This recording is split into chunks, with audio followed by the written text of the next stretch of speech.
ओम शांति भाइयों बहनों, स्वागत है आपका हमारे लव गॉड चैनल पर। तो श्रीमद् भगवत गीता के दूसरे अध्याय के बारे में बताएंगे, इसलिए वीडियो अंत तक ज़रूर देखें। चलो अब वीडियो की शुरुआत करते हैं। श्रीमद् भगवत गीता श्लोक नंबर 22। जैसे मनुष्य पुराने वस्त्रों को त्याग कर दूसरे नए वस्त्रों को ग्रहण करता है, वैसे ही जीवात्मा पुराने शरीरों को त्याग कर दूसरे नए शरीर को प्राप्त होती है। पुराने शरीर का त्याग और नए शरीर के ग्रहण में अज्ञानी को दुख होता है, विवेकी को नहीं। माता बालक के पुराने गंदे कपड़े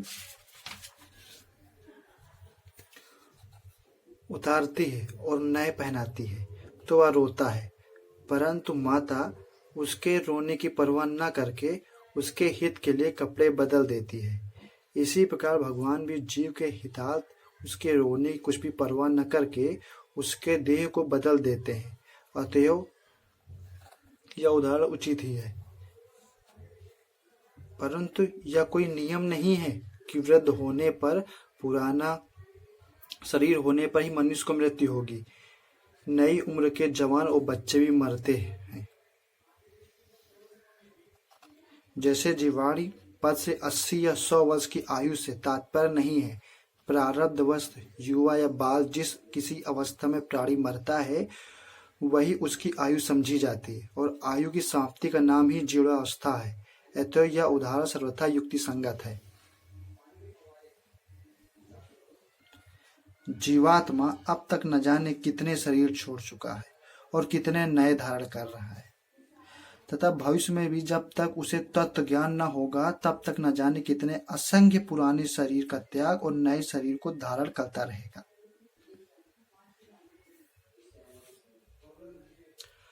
स्थूल, सूक्ष्म और कारण भेद से शरीर 3 है।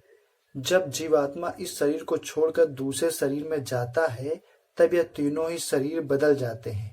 मनुष्य जैसा कर्म करता है उसके अनुसार ही उसका स्वभाव यानी प्रकृति बदलता जाता है। सत रज तम तीनों गुणमयी वृष्टि प्रकृति ही यहाँ कारण शरीर है। इसी को स्वभाव कहते हैं। प्रायः स्वभाव के अनुसार ही अंत काल में संकल्प होता है और संकल्प के अनुसार ही सूक्ष्म शरीर बन जाता है।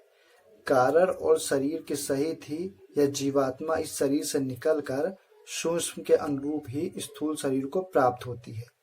इसलिए स्थूल, सूक्ष्म और कारण भेद से तीनों शरीर के परिवर्तन होने के कारण भी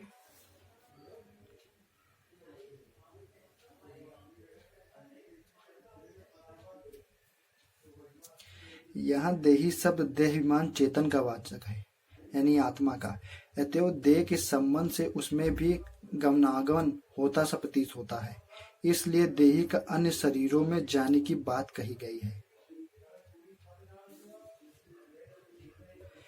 ग्रहाति का मुख्य अर्थ है ग्रहण करना और संयाति का मुख्य अर्थ है गमन करना। वस्त्र ग्रहण किए जाते हैं, इसलिए यहाँ ग्रहाति क्रिया दी गई है, और एक शरीर को छोड़कर दूसरा शरीर में जाना प्रतीत होता है, इसलिए संयाति कहा गया है। नरा पद मनुष्य मात्र का वाचक है और देही पद समस्त जीव समुदाय का, अतः दोनों ही सार्थक हैं, क्योंकि वस्त्र का ग्रहण या त्याग मनुष्य करता है, अन्य जीव नहीं। किंतु एक शरीर से दूसरे शरीर में गमनागमन सभी देह अभिमानी जीवों का होता है। इसलिए वस्त्रों के साथ नरा का तथा शरीर के साथ देही का प्रयोग किया गया है।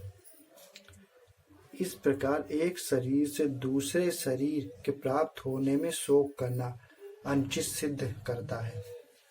ये वीडियो आपको कैसा लगा? लाइक करें, कमेंट करें, शेयर करें, सब्सक्राइब करें। धन्यवाद। ओम शांति।